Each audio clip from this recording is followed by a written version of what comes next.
من یه آشپزم و آشپزخونه خودم دارم.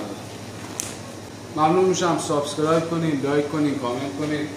با حمایت کردن شما انرژی میگیریم. تو آشپزخونه همیشه باید از لوازمی استفاده کنی که کاملا بهداشتی باشه و مانع قاطی شدن هر شی خارجی داخل غذا باشه. ما از قبل شنسلامون رو از اون سکون جدا کردیم. اول به این شکل از وسط جداش میکنی، یه چاقوی تیز حتما باشه از وسط کار به این شکل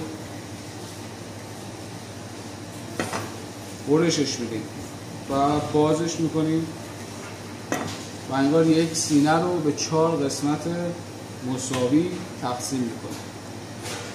خب وقتی که تمام شنسلا رو به اون مقدار لازم به این شکل در آوردیم، به ظرف جداگانه انتقالشون میدیم. تازه استفاده میکنم، لیمون رو قشنگ خوردش میکنیم. بامپوست نیازی هم نیست دوستش رو بگیر و فلفل قرمز یه طعم تندی جالبی بهش میده. 2 عدد انگار گوجه که اون طعم کچاپ طورش رو بهش بده، تندی و اون ترشمزدگی و اون طعم خاصی که گوجه داره خیلی خوش طعمش میکنه، بهتر از پودرای مثل پودر کچاپ یا سس کچاپه.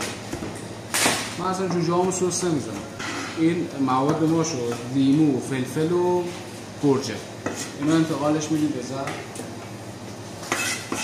پیاز که مسلما باید باشه واسه طعم جوجه هامو. سیر هم یه طعم خوبی بهش میده، اون اصلا عطری که داره. پیاز و سیرمون هم آماده شد و باید همه رو بریزیم دوباره داخل همون ظرفه. ما هم ریشه زعفرون داریم هم زعفرون خالصه.